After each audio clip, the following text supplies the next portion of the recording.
3 హిందూ ఎమ్మెల్యేలు. ఈ మీ police station పరిధిలో ఒక హిందూ మీద ముస్లిమ్స్, రోహింగ్యా ముస్లిమ్స్, పాకిస్తాన్ తీవ్రవాదులు ఏం చర్యలు తీసుకున్నారు? ఇక్కడ హాస్పిటల్లో ఉండి పేషెంట్ కానీ మాట్లాడుతున్నారు.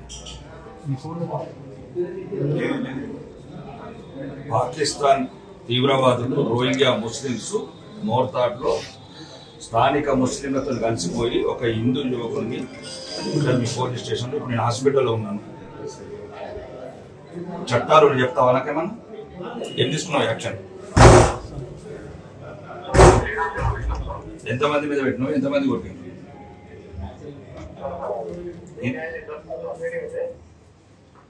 మెయిన్ కాదే మొత్తము బుల్లెట్ గిట్ల ఎక్కించిన చూస్తే మరి దారుణంగా ఉన్నది ఇక్కడ పరిస్థితి.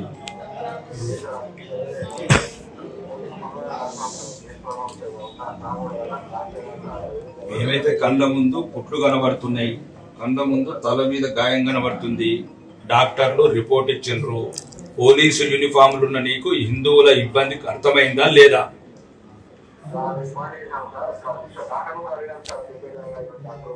చెప్తా, డాక్టర్తోనే మాట్లాడుతున్నాయా?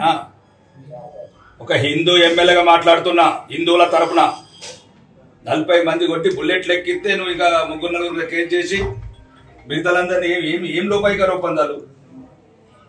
వీళ్ళ మళ్ళీ కూడా ఎంతమందిని అరెస్ట్ చేస్తావు? రావాలా 10,000 మందిని తీసుకొని? ఇలా ఊరోళ్ళందరూ వస్తే కూడా వాళ్ళు ఏమైతుంది? హిందువులు ఒకటి కావద్దా? హిందువులు వస్తే కూడా అరెస్ట్ చేస్తా అంటున్నావట. ఏం హిందువులను చెక్కేయాలని చేస్తావా? ఇలా మొత్తము వీడీసోళ్ళు విలేజ్ మరి బతకాలి కదా హిందువులు. రేపు నీకు యూనిఫామ్, నువ్వు కూడా ఉండాలి కదా, నువ్వు కూడా హిందువే కదా, నిన్ను కూడా దండి నీ మీద కూడా బుల్లెట్ ఎక్కించున్నావు. అప్పుడు ఎట్లా? ఇప్పుడు ఇవ్వాలంటే మోర్తాడేస్తాయి, రేపు ఆదిలాబాద్ పోతావు, ఆసిఫాబాద్ పోతావు, అప్పుడు బుల్లెట్ ఎక్కిస్తారు నీ మీద. ఎట్లా నీ మీద ఎక్కియారా? ఇవ్వాలంటే నువ్వు మోర్తాడేస్తాయి, నీ మీద యూనిఫామ్ ఉంది. ఇక్కడ ఎక్కడిదక్కడ ఖండించకపోతే ఇక ఎక్కడ బతుకుతారండి హిందువులు? 80% ఉన్నప్పుడు ఈ సమస్యలు వస్తే ఉంటాయి. సమస్యలు ఏముంది? కొన్ని చిన్న చిన్నవి జరుగుతాయి సంఘటనలు. ఒకవేళ ఉన్నది అనుకుందాం, ఇంటర్నల్ గా మీకు ఇన్వెస్టిగేషన్ ఏమైనా దొరికింది అనుకుందాం, ఏమైంది, ఏం పీకేజ్ ఏమైంది, చిన్న మనుషులు అన్నప్పుడు చిన్న చిన్న సంఘటనలు జరుగుతాయి.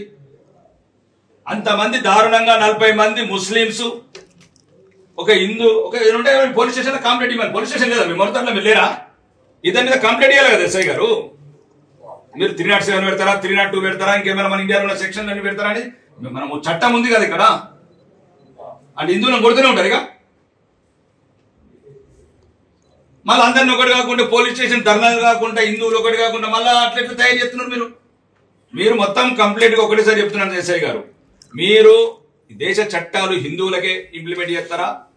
తెలంగాణ లేకపోతే కాంగ్రెస్ ప్రభుత్వం ఓన్లీ హిందువులకి ఇంప్లిమెంట్ చేయమన్నదా?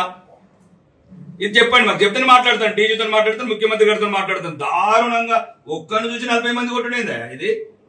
మళ్ళా ఇప్పుడు వాళ్ళందరూ ఫోన్ చేస్తున్నారు, పీడీస్ వాళ్ళు, పోలీసు వాళ్ళు బెదిరిస్తున్నారు, మీరు ర్యాలీ తీయద్దని. ర్యాలీ తీస్తే ఏమవుతుంది?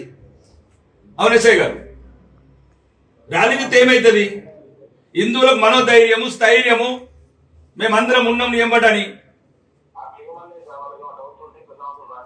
పెద్ద మనిషి ఏంటికి? ప్రజల రాని ఏమైతుంది? చంపుకుంటాం అంటే మేము చంపుతుండే పడాలా, తండుతుండే పడాలా? మేము దండద్దా? మేము దండద్దా అంటున్నా. మేము దండాలి కదా. రికార్డింగ్ బాగా నువ్వు రికార్డింగ్ పర్లేదు. ఇప్పుడు నేను సీపుతో కూడా మాట్లాడతా. మేము హిందువులం తండుతూనే పడాలా? మేము దండద్దా అంటున్నా. మేము దండద్దా? దారుణంగా ఇద్దరు బిడ్డల తండ్రిని, హిందూ అని ఒక్కడిని 40 మంది బుల్లెట్ తో ఎక్కిస్తారా? మోర్తాడ్లా పాత బస్తీ చేస్తున్నట్టున్నాడు ఎస్ఐ.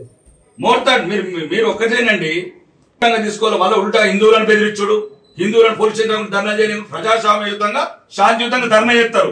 ధర్నా చేస్తుంది కూడా హక్కు లేదా హిందువులకు? కాకపోతే మాకెందుకు ఫోన్ చేస్తారండి? మమ్మల్ని రమ్మని మోర్తాడుకో. మీరు మొత్తం రిపోర్ట్స్ అన్ని సిపి గారితో మాట్లాడతాం. హిందువుల మీద కూడా చెప్తున్నాను ఎస్ఐ గారు, ఇంకొకసారి హిందువుల మీద తప్పుడు కేసులు పెట్టడం, హిందువులను బెదిరించడం చేస్తే మాత్రం చట్టపరంగానే డీజీపీ గారికి చెప్పి నీ మీద యాక్షన్ తీసుకుంటాం. కనీసం మానవత్వం లేకుండా ప్రవర్తిస్తున్నావు నువ్వు. ఎవడు చెప్పిండు నీకు పైనుంచి? ఏ ఆర్డర్ చెప్పిండ్రు? భార్య కూడా భయపడుతుంది ఎస్ఐతో ప్రాణఖండం ఉన్నదని. ఇదా నీ పోలీస్ యూనిఫామ్ వేసుకున్నావు? నువ్వు ఇచ్చే ప్రజలకు ధైర్యం మీద బాధితులకు అండగా నువ్వు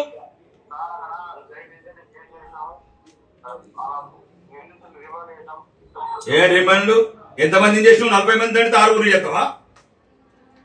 వాడు గోశాల హిందువు 2 బిడ్డలని ఆర్య సమాజం వేద పాఠశాలకు పంపించుకుంటున్నాడు.